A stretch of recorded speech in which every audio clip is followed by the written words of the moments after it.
Welcome to Give Me a Break, everybody. I'm John the Carmody. If you are a teacher or if you're a parent of a child, you might want to listen to this first story here. Imagine you as a parent hearing that a teacher assaulted your child. And imagine this, the teacher's now charged with battery. But you as a parent you are outraged by this. That's exactly what happened 2 months ago at St. Pius, at St. Pius X school. The teacher was fired after being accused of getting into a physical altercation with the student. But it wasn't physical. The police say he was charged with battery. But what else does the report say? Take a look.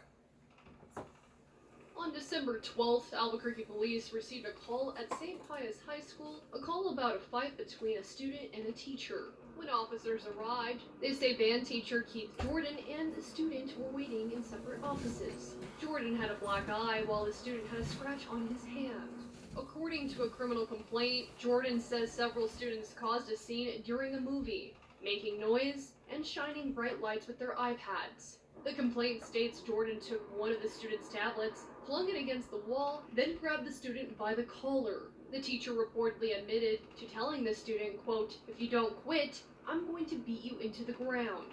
That's when the student punched Jordan. The student says it was in self-defense. Jordan, meanwhile, says he regretted what happened. The head of St. Pius tells News 13 that school officials notified police after learning about the fight, and Jordan is no longer employed at the school. He added, quote, "We value the welfare and safety of our students and immediately addressed an issue as it is brought to our attention." Bianca Hoops, KRQE, News 13. Jordan was not arrested, instead received a criminal summons. He's set to go to trial on March 3rd. But probably during that time, he might have faced his charge. But the thing you've got to understand here is this. You can't have this happen on a regular basis, especially when you're trying to get an education here.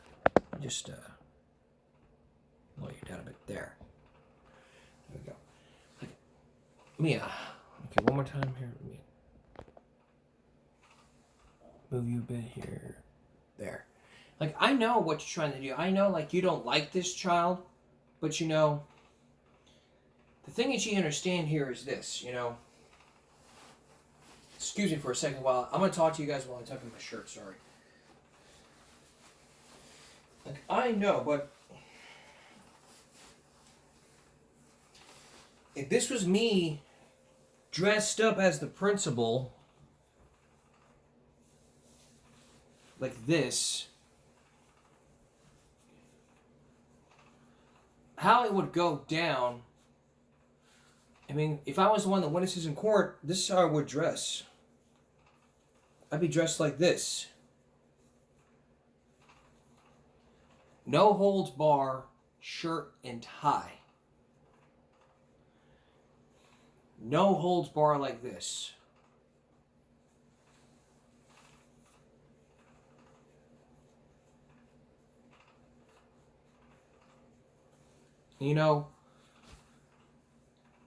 People may tell the side of the story. It was in self-defense. Some people may hit them back in self-defense, and that's completely understandable, but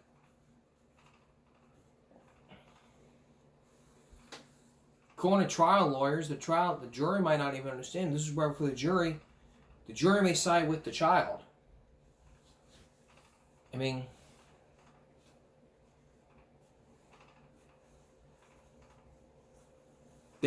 The teacher may argue with their attorney saying, his attorney saying, "Look, I want this appealed. It was in self-defense." The definition of self-defense may come as it goes. But in any worst case scenario, if I was one of the witnesses, this is how I would be. But in most cases, self-defense, that's not the way to solve problems. Fighting in school is just unacceptable. Even dad, like we talked about, when we talked about bullying, we talk about, the dads who just who just applaud self-defense. It's like the so-called Self-Defense Act is just, outrageous. Even if you were to say, oh, I'm doing this as self-defense. My son was just defending himself. Suspension for a couple of days. The dad will take care of it while the mom's all like, you're grounded. And look, people may sit there and say like, oh, this, that, and the third. But other reasonings behind what was going on is just, I get where people are coming from these days. Everybody hates that one person. But we all live in a society where we have to get along. And if we don't get along, then a lot of times it's just, it just gets out of control. So where I stand on this, I'm glad action was taken and that the teacher had a criminal summons. As for the trial, we probably won't know. Corporal punishment in our schools. Only 19 states have that, while the other states ban corporal punishment. Still ahead, we're going to look at some stories about corporal punishment and where I stand on this. From a girl who got spanked by a male vice principal to even a principal in Florida who was fired. And it was all caught on tape. Next, though, there were 40 boys allegedly filmed by another student in the bathroom. But who was the one filming? And were those 40 students filmed? We're going to find out when we return. So please stay with us.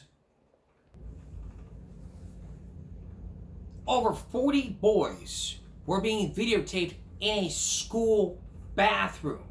A school bathroom for privacy. In this state alone, we have a law which says you are prohibited from filming in locker rooms or restrooms without consent and with the intent to invade privacy. One person already violated the law. It's the owner of Wings and More. The law outlaws. And even if you were to sign saying you're being recorded in the bathroom, that's still not going to justify what was happening. But this is in a different state.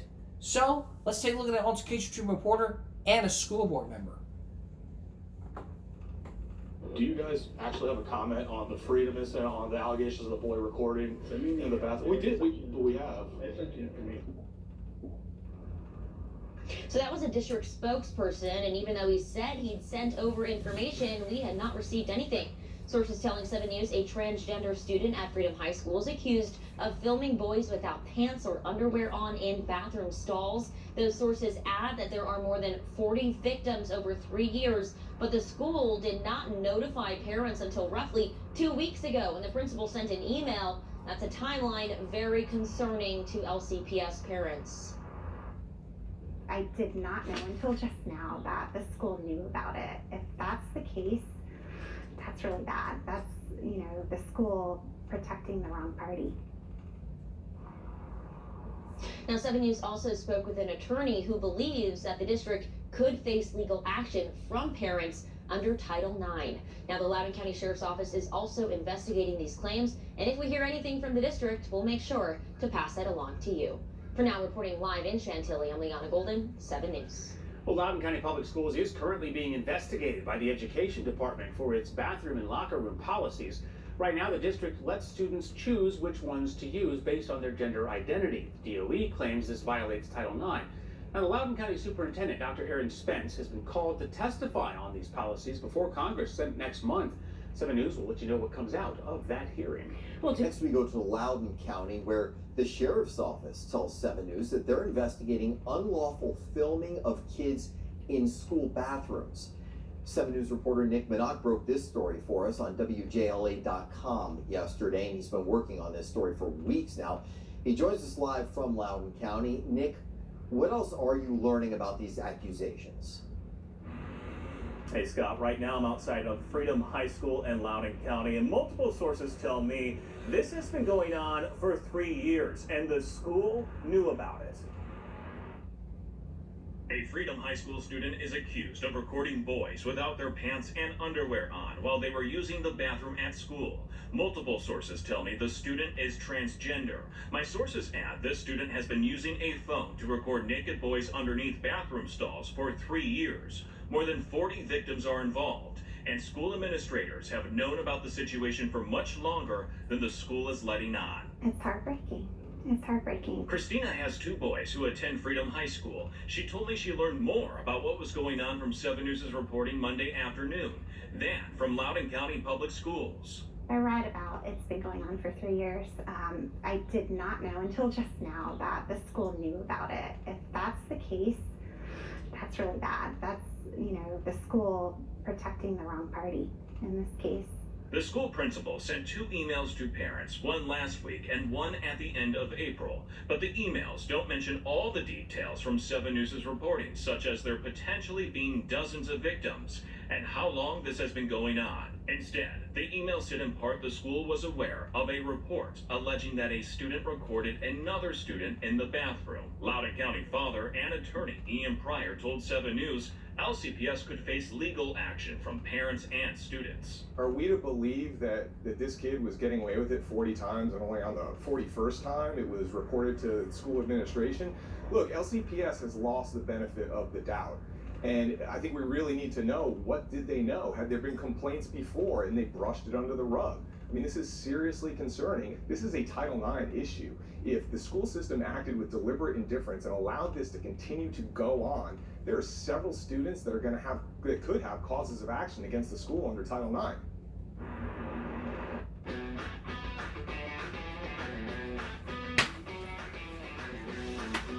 New OGX.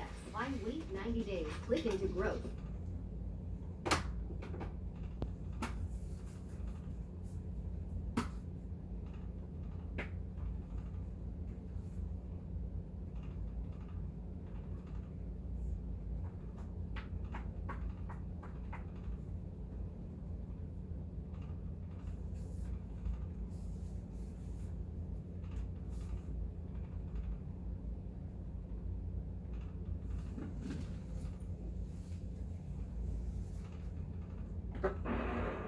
Now, yesterday and today, I reached out to Loudoun County Public Schools for comment, and I asked, when did they first learn about this? Their response? Silence. Back to you. Well, Nick, do we know if the student at the center of these allegations is still attending school, still going to class there? Scott, it's a really good question. A lot of parents are asking that question, and the answer is, we don't know. Parents don't know either, and it really goes down to transparency. Parents for a long time in Loudoun County felt like their school system has not been transparent when issues like this come up. Back to you. Yeah, a lot of questions to be answered. All right, thank you, Nick. Now, our Christian Flores is going to a Loudoun County School Board meeting that starts at 6 o'clock this evening, and he will have a full recap of what we learned and what concerned parents have to say tonight on 7 News at 11 o'clock.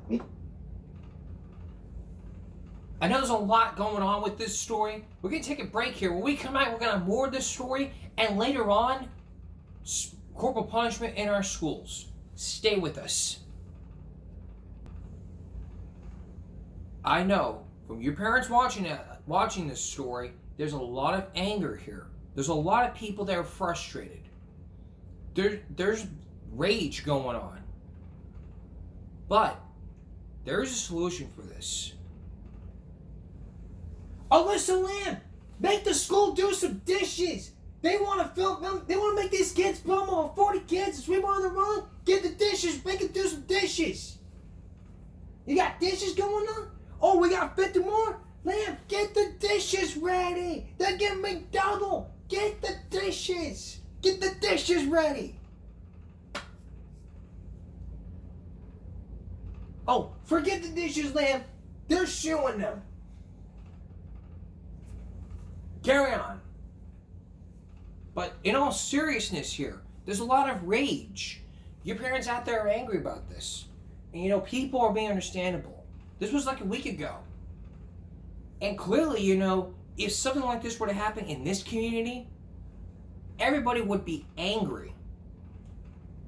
But more is being done. And yet now one person does not want to get involved. The school's like, were you aware of this? It was all silence. Nobody wanted to talk about it. This is what they did.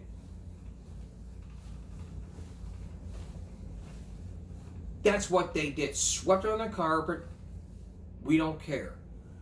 You don't care about Title IX. You could be sued. If this doesn't get fixed, you could end up going to court. You could end up getting sued. And yet, no one cares. Here's more of the story. Meanwhile, 7 News has also learned that Loudoun County Superintendent Aaron Spence will testify before Congress next month. On June 10th, he will testify about parental rights. The Department of Education is investigating LCPS over a policy that allows students to use bathrooms and locker rooms based on their chosen gender identity. Spence issued a statement that reads in part, quote, "We are in the business of building trust, partnering with families, and creating a sense of belonging for every student we serve while following the law." At the alert desk, just one day. For 3 years, dozens of high school boys, more than 40, have allegedly been filmed by another student while using the bathroom at a Virginia high school. According to several 7 News sources, administrators knew what was happening and did nothing about it. So tonight, our Christian Flores tried talking to Loudoun County school officials about the claims, but was repeatedly turned away. We've been pushing the school district for a response to these allegations, so we showed up to the school board meeting. The only thing that they told me is you can't set up down here. You can set up in the boardroom like normal. Only because this is for employees, and you can't. But I mean, we have spoken to employees in the back here before. Our cameras were not allowed in a portion of the public parking lot at Loudoun County Public Schools headquarters where we could try and get answers from district officials and school board members. So we tried getting answers inside the building from a spokesperson. Do you guys actually have a comment on the freedom incident, on the allegations of the boy recording in the bathroom? We did. We have. At that point in the day, 7 News had not received an email with responses to our questions. Sources tell 7 News a transgender student at Freedom High School is accused of filming boys without pants or underwear on in bathroom stalls. Those sources add that there are more than 40 victims over 3 years, but the school did not notify parents until roughly 2 weeks ago when the principal sent an email. I did not know until just now that the school knew about it. If that's the case, that's really bad. That's, the school protecting the wrong party. The Loudoun County Sheriff's Office is investigating. In Ashburn, Christian Flores, 7 News. This doesn't make sense. Oh, we know about this, but we're not gonna care about it. We're not gonna talk about it. We're not gonna look into it. We're gonna keep silent about this. Who sees the problem here, boys and girls? I mean,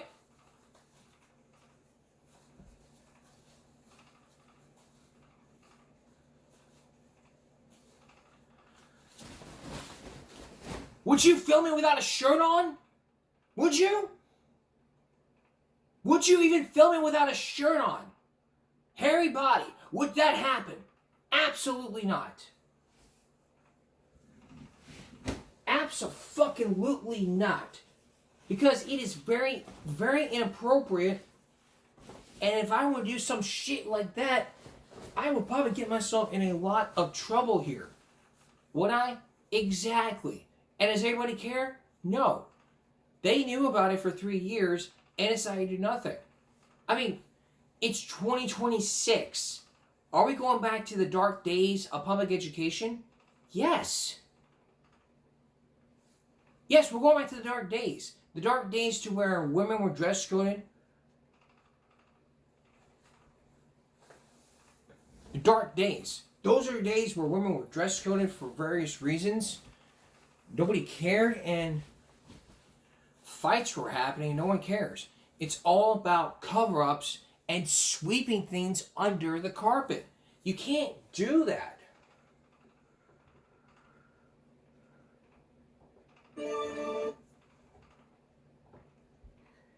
Over 100 comments for this. Sue each of them. They need to be sued personally. Each of them that knew did nothing. When they sell their house to pay lawyers, they might get the message. Forget June. Force the superintendent out of the position. Replace the whole entire school board system. They would already been in jail waiting for trial. If any of those images of the victims were posted online, the school administration are in conflict with effectively chasm. Child sexual abuse material. School administration will be investigated for online CSAM activity. Entire line school board, county school board, and the superintendent need to be arrested. Enough of this. Accountability is required. The lawyers. How are the parents supposed to protect their kids' privacy? I don't want them to be a part of this society. And more, the psychos are allowed to run amok. The wrong people are always protected. There's no common decency. Discussing in the way the young people treat each other. I'm telling my kids never to use the public bathroom, but to use a private single one. This doesn't make sense. The state of Virginia doesn't know. And yet the Virginia State Board of Education can't just be investigating this and just suspend funding until, they can just come up with a solution. But, nothing matters. I don't want my 2.5-year-old nephew being exposed on camera by a transgender person. You fucking serious here? Y'all need to get a grip together. Get your fucking shit in line.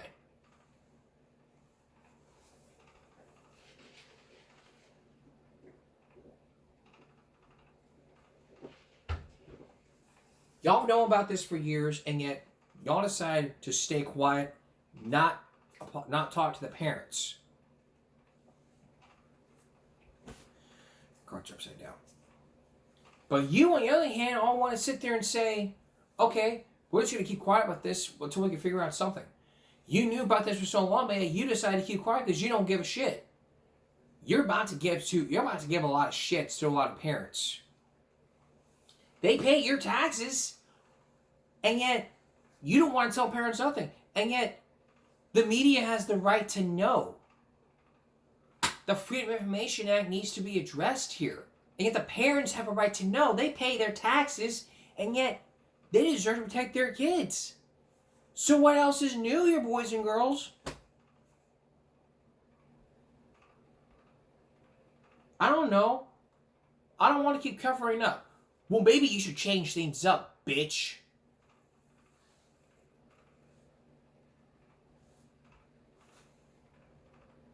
We don't know what to do. Well, maybe try training your. Maybe try banning phones in your school, bitch. It's just, you ban phones, ban them. That's the lesson we learn here, bitch.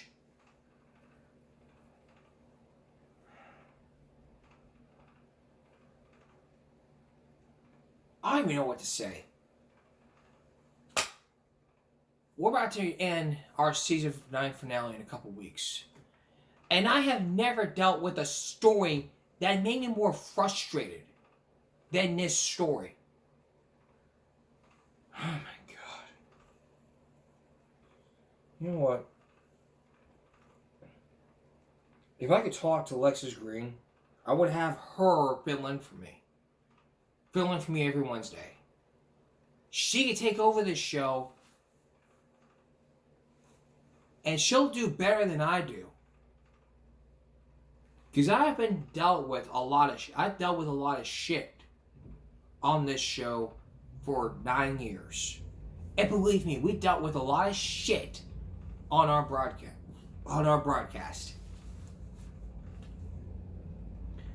And not one motherfucking person knows fucking common sense. On our season premiere, we dealt with a school board member. We dealt with a father who confronted the school board because a little boy went into the girl's bathroom and saw her naked. It's ridiculous. But I tell you what, everybody wants to be hypocrites, okay? Let's take a camera and let's film. Let's have a boy go into a girl's bathroom with a camera. And even better, let's have a girl go in there. Let's have this. The boys film in the girls' bathroom. The girls film in the boys' bathroom. And they film them naked. And we'll see how that feels. And you look at this and it's like, maybe this will teach us a lesson.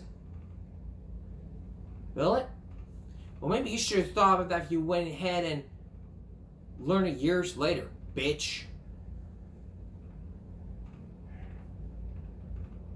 It's outrageous. I've dealt with stories that just, I don't know what to say here. I'm lost for words.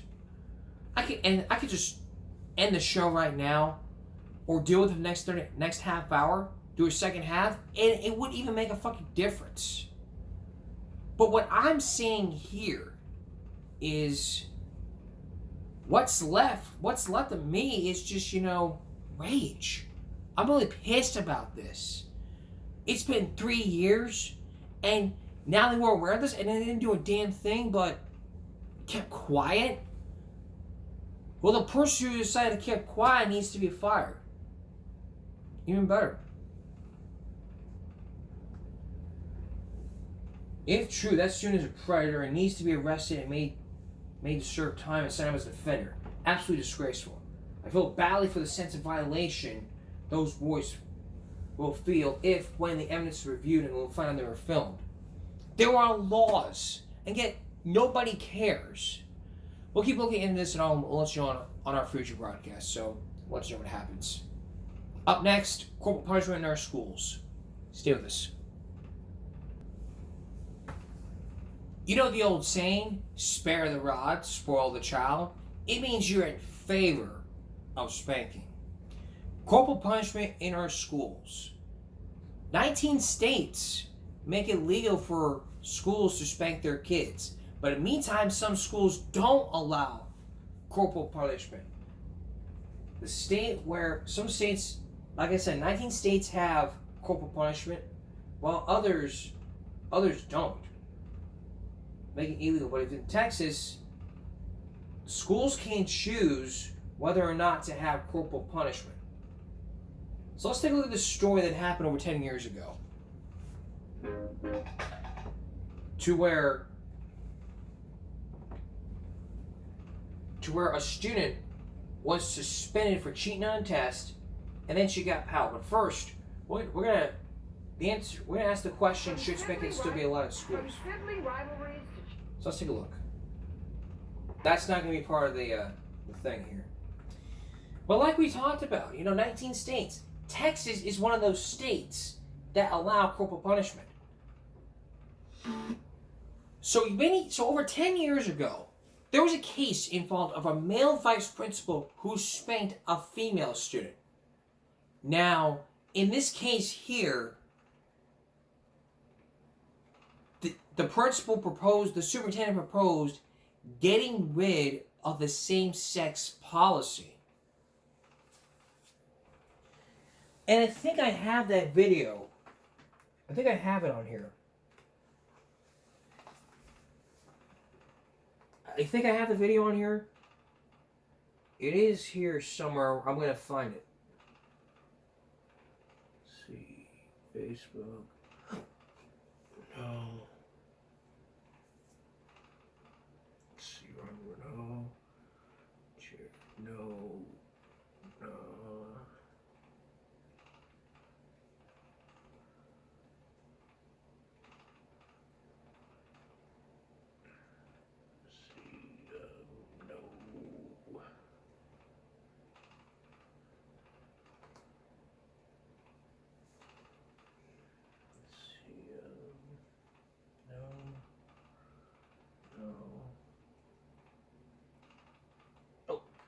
There we go. I think I do. Found it. So let's take a look at this story. This story was from years ago, and I'm glad I saved it. I've saved it. So take a look at this story. A straight-A student and a talented athlete spanked at school. This happened in Springtown, northwest of Fort Worth. Now, the punishment is not against district policy, but who administered it is. And tonight, the family is questioning how much force he used. Analyst Teresa Woodard reports. A top sophomore at Springtown High School. I think she had a 97.8 GPA overall in high school for her first year. Taylor Santos says she didn't know a classmate cheated off of her, but the school sent both girls to in-school suspension. After day 1, Taylor requested a spanking instead of going back for day 2. The school called her mom. Mom approved and then quickly disapproved when she saw the results.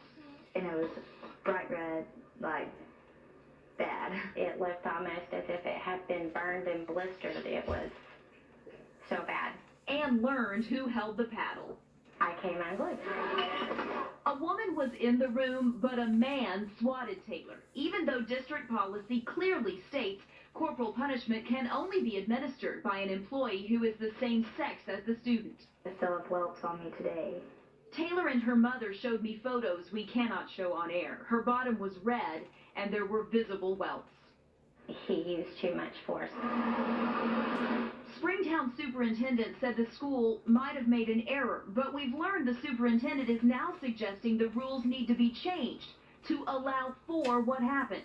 He proposes getting rid of that same-sex policy because the makeup of some campus staffs makes it too difficult to follow. I think Taylor's proof that we need to keep that policy because I don't believe a man intentionally meant to do that to her, but it still happens because men are too big and strong to be hitting 96-pound girls. Springtown superintendent turned down our offer for an on-camera interview. He did stress corporal punishment is only administered after a parent requests it and when 2 adults are present in the room. The school board will discuss these potential changes Monday, and Taylor's mom says she'll be there. Live in Fort Worth, Teresa Woodard, Channel 8 News. You know, Texas is one of 20 states that still allow corporal punishment in schools. In North Texas, the big districts like Dallas and Fort Worth ISDs, they have policies against it, but others, including Everman, White Settlement, and Springtown, they still allow paddling. The state of Texas is one of the only 19 states that allow corporal punishment. Some other states don't have it. Remember the case years ago to where a principal in Florida was fired? Well, after that video, she was allowed to keep her job. We have the video. There's a video about it. But what I'm going to do is play your portion. I'm not going to play the whole thing, the whole article, because we probably talked about it. So what I'm going to do, there's a video on it with a report, but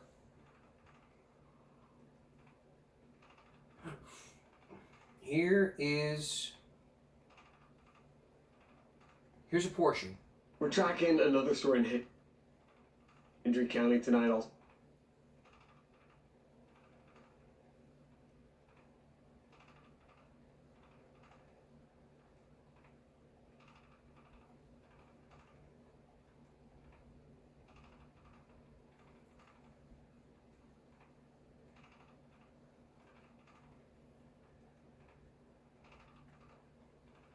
let's take a look at clerk this. at the school.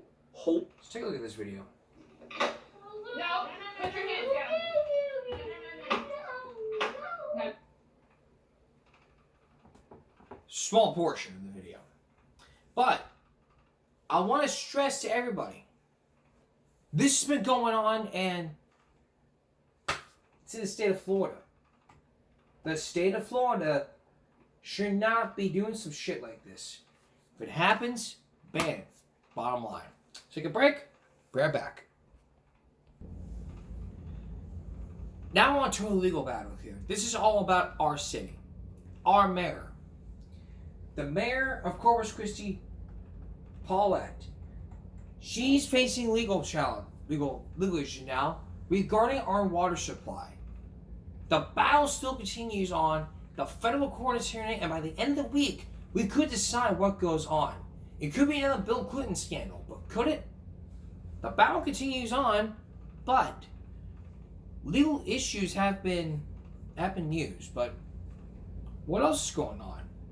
Is the mayor going to be?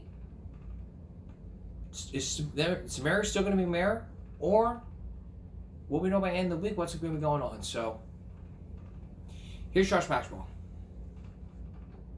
A federal court hearing Monday heard arguments from both sides over the possible removal of Corpus Christi Mayor Paulette Guajardo. While a final decision isn't expected until later this week, some city leaders say this process has already dragged on too long. The basis of the entire complaint, or the articles, are that the mayor perpetuated fraud, and it's already been proven that no fraud was committed. So I don't know what it is that she has perpetuated. 3 News reached out to the council members who voted to move the petition forward, but none agreed to speak with us. Meanwhile, Councilman Roland Barrera says the case has already racked up a hefty legal bill. He easily argued that the city has spent over $350,000 in legal fees just as a result of the controversy surrounded by the Homewood Suites. Barrera says he's interested in seeing how the city council will handle the item when the hearing comes up on the agenda Tuesday. It seems very much like a trial, and they're basically, a list of over 60 people. So how do we go through this process to hear testimony? Who's going to defend what? Who's going to preside over it?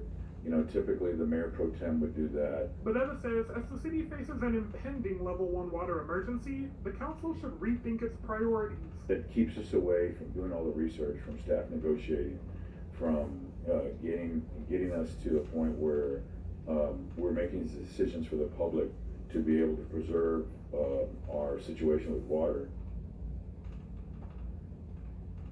City Council is set to begin at 11:30 a.m. tomorrow. Now again, this item is the last topic of discussion on the agenda, and of course, we'll keep you updated on that outcome. Back to you. And I want to keep you updated as well on this broadcast. Now, I know one of the city council members, and I will not, and I want to repeat this to everybody, I will not have one of the council members come on this broadcast because I know one of them, and I don't want to jeopardize our friendship. We've been friends for over years, and I'm not going to have her come on this broadcast. I won't put myself in a position to have her. Let me tell you, Ms. Jarver, I will not put myself in a position to have one of the city council members be on this broadcast because I know her, and I will not put myself in a position to have her come on this broadcast. No audio recordings, no video cameras, no nothing. I will not talk about this. I will not talk about this with her, but I will talk about it on this broadcast if needed. But I'm still not going to have one of the city council members. I'm not going to say her name. I'm not going to have her come on. And if I have her come on, I will not show her. I'm not going to show you her face. I'm not going to have that happen. So, we'll let you know what happens on a future episode. But the battle still continues. She's still fighting impeachment as this still goes on.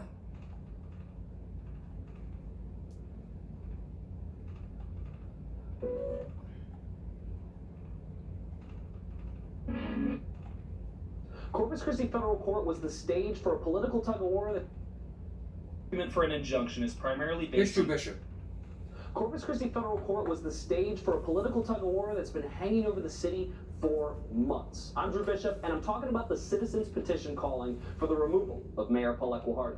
The mayor's legal team was in court asking a federal judge to stop that process.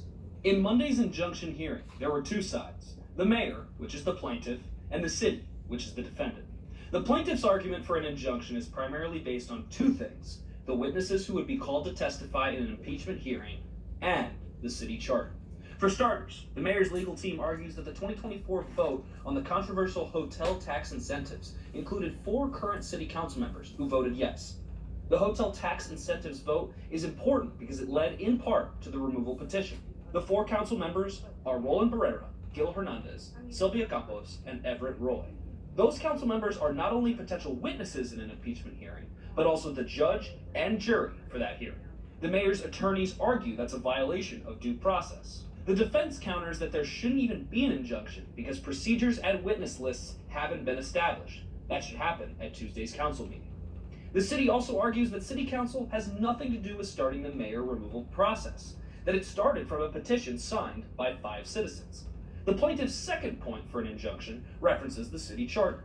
They say that Section 11 of the charter allows for this removal process for a member of city council, that the charter does not explicitly say this can be applied to the mayor. The city's legal team countered by saying the mayor is part of the city council, and so the charter's removal process also applies to her. After 2 hours of arguments, Judge George C. Hanks, who is presiding over the case, said he will make a ruling on the injunction, quote, as quick as he can. Judge George C. Hanks says his ruling on the injunction is unlikely to happen before Tuesday's city council meeting, where they will hold pre-trial proceedings. Reporting from the studio, I'm Drew Bishop. We'll let you know what happens. But, like I said before, I know one of the city council members, and I'm not going to have her come on and jeopardize my friendship.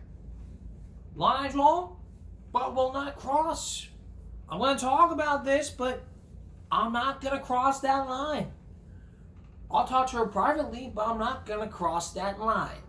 If you cross that line, there's no uncrossing it. That's what I learned from Batman. Once you cross the line, you cannot uncross it. The code I live by on this broadcast is, if I talk about the city, or what's going on in the city, the people I know will not come on this show. That's the line I draw, and I will not cross that line. I'm not gonna have one of the city council members come on this broadcast, and I will not cross that line. I draw the line, and I will not cross it. Even if it means our friendship will be over, I will not ever cross that line. I will not ever cross that line. Once that line is crossed, there is no going back. There is no uncrossing it. But I never crossed that line. All my lines have been uncrossed. But if I cross that line, well, what do you might be asking, well, what am I saying? Like, are you gonna have people you know come on the broadcast for you? Like, what do you guys, you may ask me, well, are you gonna have one city council members you know come on the show? No, I won't cross that line.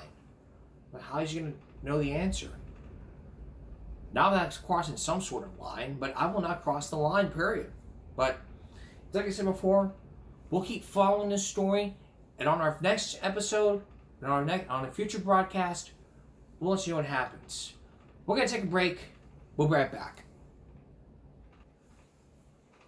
All right, here's a look at what we have for you coming up on Wednesday's broadcast.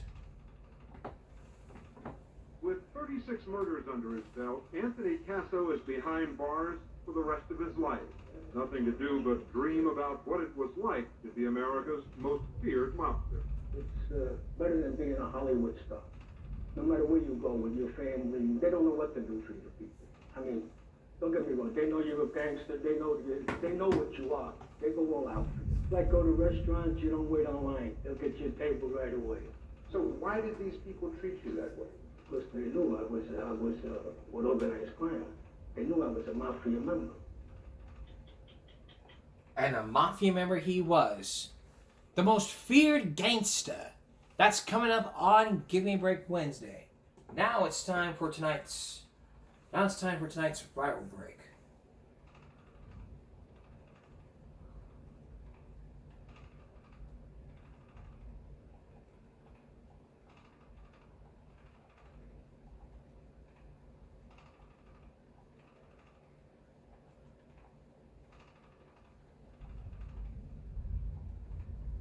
What is Corbin up to?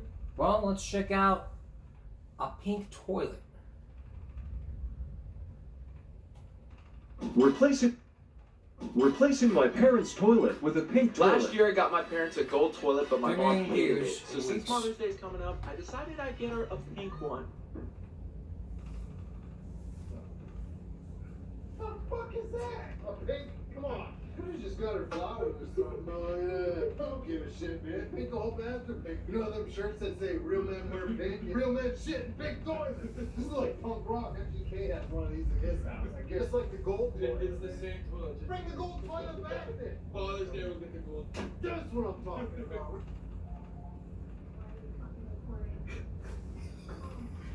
Happy Mother's Day.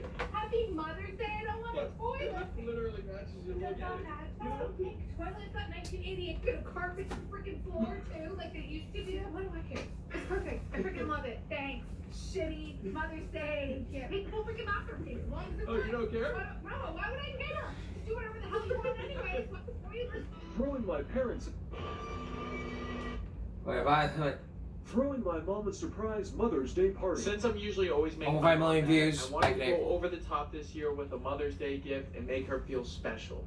Oh, dude, this looks really good. Chocolate covered strawberries, dude. I'll eat one of them. Should have got your mom crumble cookies, man. Oh, I'll order it on DoorDash right now. Better get on it. Thanks, you too. Yeah. Oh, yeah. This goes perfectly with it. Surprise! Surprise! Do all of Well, if you want me to be honest, I did order all this off of DoorDash. You ordered all of this from your. Oh my god, I love this bag. I've been wanting this bag. You got crumble too? Yeah, I told you. Yeah. I'm lucky. I almost ate that. We're keeping this stuff up. You know, your dad always wants to leave stuff up. We're leaving this stuff up. Bye, Bobby! Chocolate covered strawberries. I did, Mom. Got me everything. I'm eating one because I waited too long. You can have one. Throwing my mom a. And there's one more. Replacing my parents' fridge with a Coca-Cola My fridge. mom 2.5 loves million Coke. views. Our fridge barely works at this point, so I figured I'd buy her a Coca-Cola fridge. What's up, bro? Ooh. Oh, it's the Jack Daniels fridge. I thought we had a theme going. You get Coke, you get Jack. You got Mexican Coke.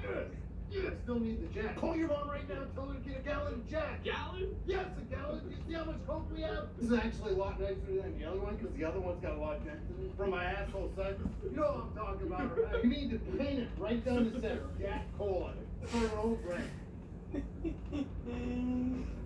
bring my Jack? It's really cold, but you're fucking pissing me off. I have to move my fridge. Just put this in the garage. This is where it goes off. Replace my garage fridge. You're pissed off. Grab a Coke. Oh, shut up. You forgot the Jack Daniels. Let's not slide past that.